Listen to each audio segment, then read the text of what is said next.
قرآن کریم کے 25ویں پارے سے سورہ الشورى آیت نمبر 25 اور 26 کی شروع کی میں نے آپ کے سامنے تلاوت کی۔ اللہ تبارک و تعالی نے فرمایا وَهُوَ الَّذِي يَقْبَلُ التَّوْبَةَ عَنْ عِبَادِهِ، وہی پروردگار ہے جو بندوں کی توبہ قبول کرتا ہے۔ وَيَعْفُو عَنِ السَّيِّئَاتِ، اور بندوں کی جو خطائیں ہیں معاف کرتا ہے۔ وَيَعْلَمُ مَا تَفْعَلُونَ، اور جو تم کرتے ہو وہ جانتا ہے۔ وَيَسْتَجِيبُ الَّذِينَ آمَنُوا وَعَمِلُوا الصَّالِحَاتِ، اور جو بندے ایمان لاتے ہیں نیک کام کرتے ہیں ان کی دعائیں قبول کرتا ہے۔ وَيَزِيدُهُم مِّن فَضْلِهِ، اور اللہ تعالیٰ اپنے فضل سے ان کو بہت زیادہ دیتا ہے۔ وَالْكَافِرُونَ لَهُمْ عَذَابٌ شَدِيدٌ، اور جو کفر کرنے والے ہیں نافرمان ہیں ان کے لیے اللہ نے بہت ہی سخت عذاب تیار فرمایا۔ تو اس آیت میں اللہ تعالیٰ نے اپنی کئی نعمتوں کا ذکر فرمایا کہ وہی پروردگار ہے جو توبہ قبول کرتا ہے۔ تو لہذا انسان ہے مرکب من الخطاء والنسیان، انسان جو ہے غلطیوں اور بھول چوک سے مراد ہے۔ کبھی بھول چوک ہو جاتی ہے، کبھی غلطی ہو جاتی ہے۔ غلطی کا مطلب تو یہ ہے کہ آپ کو معلوم ہے کہ آپ غلط کام کر رہے ہیں لیکن پھر بھی کر رہے ہیں، اور بھول چوک کا مطلب یہ ہے کہ آپ کے ذہن میں ہی نہیں رہا، جیسے آپ کو روزہ یاد ہی نہیں، آپ نے پانی پی لیا۔ تو اللہ تبارک و تعالی جو ہے وہ انسان کی توبہ قبول کرتا ہے۔ اس میں یہ فرمایا گیا کہ توبہ کرو۔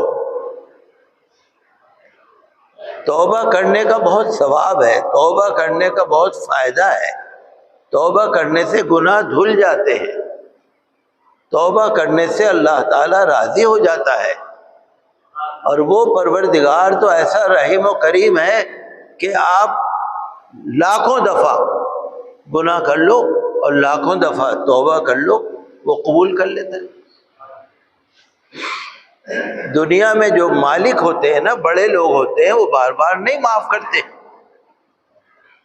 کوئی کارخاندار ہے، اس کے پاس کوئی کاریگر ہے، آج غلطی کر دی، پھر کہے گا کارخاندار جی مجھے معاف کر دو، پھر 2 دن بعد غلطی کر دی، پھر کہے گا مجھے معاف کر دو، پھر 2 دن بعد غلطی کر دی، پھر کہے گا مجھے معاف کر دو۔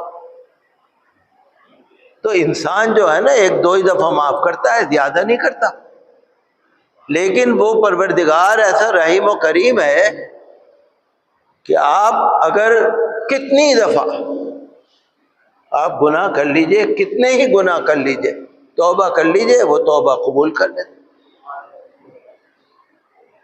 آج کل سورج نکل رہا ہے مشرق سے، قیامت میں نکلے گا مغرب سے، تو جب تک مغرب سے سورج نہیں نکل رہا، جب تک قیامت نہیں قائم ہو رہی، اس وقت تک آپ کے لیے توبہ کا دروازہ کھلا ہوا۔ جب اللہ راضی ہو جائے گا تو سب کام صحیح ہو جائے گا۔ تو اللہ نے فرمایا کہ توبہ اللہ قبول کرتا ہے، توبہ کرو، اور بہت ساری خطائیں تو تمہاری ایسی ہیں کہ اللہ خود ہی معاف کر دیتا ہے۔ وَيَعْفُو عَنِ السَّيِّئَاتِ، کچھ گناہ تو وہ ہیں جو توبہ کر کے معاف ہوتے ہیں، اور بہت سارے تو ایسے ہیں جو اللہ تعالیٰ اپنی شان رحیمی کریمی سے خود ہی معاف کر دے۔ وَيَعْلَمُ مَا تَفْعَلُونَ، وہ جانتا ہے جو تم کر رہے ہو۔ چاہے آپ کہیں بھی گھس جاؤ، 70 دروازوں کے اندر بند ہو جاؤ، کوٹری کے اندر بند ہو جاؤ، پہاڑوں کے غاروں کے اندر گھس جاؤ، زمین کے اندر گھس جاؤ، سمندر کی تہہ میں چلے جاؤ، لیکن اللہ تو دیکھ رہا ہے، اللہ تو جانتا ہے جو تم کرتے ہو۔ وَيَعْلَمُ مَا تَفْعَلُونَ۔ یہ نہ سوچنا کہ اللہ جانتا نہیں۔ بندہ بندے سے چھپ سکتا ہے، بندہ اللہ سے نہیں چھپ سکتا۔ تو ایک بات تو یہ ہوئی کہ اللہ توبہ قبول کرتا ہے، ایک بات یہ ہو گئی کہ اللہ تعالیٰ بہت سی خطائیں تو ویسے ہی معاف کر دیتا ہے، اور ایک بات یہ ہوئی کہ اللہ تعالیٰ سب جانتا ہے جو تم کرتے ہو۔ 3 باتیں ہو گئی۔ اب چوتھی بات یہ ہے وَيَسْتَجِيبُ الَّذِينَ آمَنُوا وَعَمِلُوا الصَّالِحَاتِ۔ جو ایمان والے ہیں نا، مومن ہیں لیکن نیک کام بھی کرتے ہیں، خالی مومن نہیں۔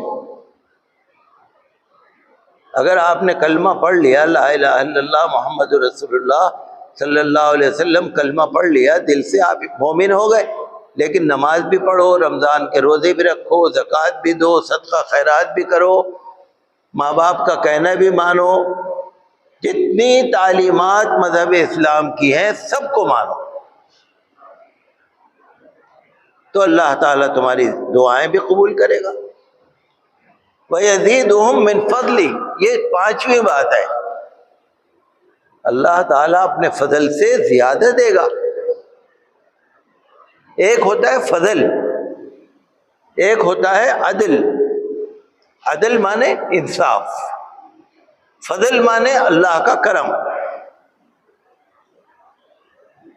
اگر انسان کے ساتھ اللہ تعالیٰ انصاف کرنے لگے گا تو کوئی نہیں بچے گا۔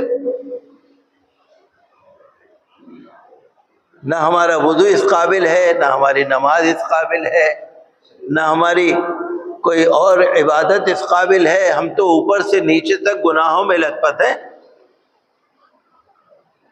تو انصاف کا تقاضا تو یہ ہے کہ انسان کبھی اللہ کے پکڑ سے بچ ہی نہیں سکتا۔ ایک ہے اللہ کا فضل۔ فضل میں کیا ہے کہ اللہ تعالیٰ اپنے کرم سے جتنا بھی دے دے، تو اللہ تعالیٰ دعائیں بھی قبول کرتا ہے اور اپنے فضل سے زیادہ دیتا بھی ہے۔ تو یہ قرآن شریف کی سورہ الشورى کی آیت ہے جس کا میں نے آپ کو مطلب بتایا۔ اس میں مطلب وہی ہے کہ اللہ کو بھولو نہیں اور نا امید بھی نہ ہو۔ انسان ہے، بہت سے ایسے لوگ ہیں جو گناہ کر لیتے ہیں، توبہ کر لیتے ہیں، پھر گناہ کرنے لگتے ہیں، پھر توبہ کر لیتے ہیں، پھر گناہ کرنے لگتے ہیں۔ اللہ سے شرماؤ نہیں، ہاں کوشش یہ کرو کہ دوبارہ وہ گناہ نہ کرو، لیکن اگر ہو گیا، شیطان نے بہکا دیا، تو اللہ سے توبہ کرنے میں دیری نہ کرو۔ آپ نے شاید پچھلے جمعے کو وہ حدیث شریف سنی تھی، حضور صلی اللہ علیہ وسلم نے حضرت علی رضی اللہ عنہ سے فرمایا کہ علی، جب بھی کوئی تم سے گناہ ہو جائے نا، فوراً توبہ کر لو، توبہ کرنے میں دیر نہ کرو۔ یہ نہ سوچو کہ میں کل توبہ کر لوں گا، پرسوں توبہ کر لوں گا، نہیں، ایک دن ایک رات گزرنا، 24 گھنٹے گزرنا بہت بڑا وقت۔ یہاں تو ایک پل کی خبر نہیں ہے، کیا زندگی کا بھروسہ ہے؟ آپ کہتے ہیں میں کل کروں گا، ہو سکتا ہے کل نہ آئے۔ تو حضور صلی اللہ علیہ وسلم نے حضرت علی رضی اللہ عنہ سے فرمایا، حالانکہ حضرت علی رضی اللہ عنہ کہاں گناہ کریں گے، ان کی تو بچپن سے پرورش حضور کے ساتھ ہوئی نا، بہت چھوٹے سے تھے جب سے حضور کے گھر میں رہے، حضور کے ساتھ رہے، وہ کہاں گناہ کریں گے؟ لیکن انسان ہے۔ صحابہ کرام رضی اللہ عنہم اجمعین کی نسبت سے امت کو تعلیم ہے کہ جس سے بھی کوئی گناہ ہو جائے توبہ کر لو۔ آپ نے سنا ہوگا نا، پچھلے قوموں میں کچھ لوگ تھے جو کشتی میں جا رہے تھے، اس میں اس وقت کے نبی بھی تھے، کشتی میں جا رہے ہیں، نبی بھی ہیں، نبی کے ساتھ کچھ اور لوگ بھی ہیں اس زمانے کے۔ اچانک کشتی جو تھی بھنور میں پھنس گئی، شدید بھنور میں پھنس گئی، ڈوبنے کے قریب ہو گئی۔ اس وقت جو نبی تھے انہوں نے اللہ سے دعا کی کہ پروردگار یہ ہماری کشتی جو ہے اس کو بھنور سے نکال دے۔ اللہ نے فرمایا تمہاری کشتی میں ایک بہت بڑا گناہگار انسان موجود ہے، اس کو نکال کے پانی میں ڈال دو، تمہاری کشتی چل پڑے گی۔ جب تک وہ گناہگار انسان تمہاری کشتی میں رہے گا یہ کشتی بھنور میں پھنسی رہے گی۔ ایک انسان ہے جو بہت گناہگار ہے، اس کو نکال دو۔ اب وہ نبی سوچنے لگے کس کو نکالے؟ بھئی اگر 50 آدمی وہاں بیٹھے ہوئے ہیں تو کیسے پتہ لگے گا کہ کون زیادہ بڑا گناہگار ہے؟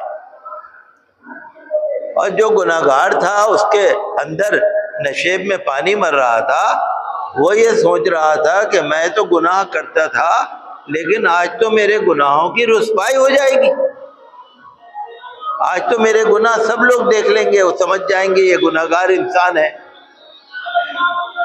تو اس گناہگار انسان نے اللہ تعالی سے سچے دل سے توبہ کری، سچے دل سے توبہ کری اور یہ کہا کہ پروردگار میرا جو رسوائی ہے گناہوں کی وہ تو سب کے سامنے ہو جائے گی، پروردگار میں معافی مانگتا ہوں، توبہ کرتا ہوں۔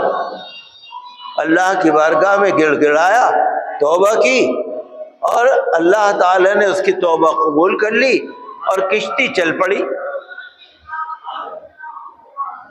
تو نبی نے یہ سوچا کہ کوئی کشتی میں سے ہم نے گرایا بھی نہیں کسی کو، نکالا بھی نہیں ہم نے کسی کو، کشتی ہماری بھنور میں پھنس گئی تھی پھر چلنے لگی۔ انہوں نے اللہ کی بارگاہ میں عرض کیا یا پروردگار عالم تو نے اپنے کرم سے اس کشتی کو چلا دیا، تیرا شکر ہے۔ اللہ نے فرمایا جس انسان کی وجہ سے یہ کشتی بھنور میں پھنسی تھی اسی انسان کی توبہ کی وجہ سے یہ کشتی چل پڑی۔ پہلے بھی اسی کی وجہ سے بھنور میں آ رہی تھی اور اب بھی اسی کی وجہ سے چلی۔ تو دل کا معاملہ ہے یا اللہ کا معاملہ ہے؟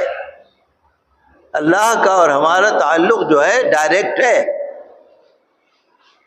آپ نے دل میں ارادہ کیا، اللہ نے سن لیا، دیکھ لیا۔ اللہ نے فرمایا پہلے جس کی وجہ سے کشتی ڈوب رہی تھی اسی انسان کے توبہ کرنے کی وجہ سے کشتی چل پڑی۔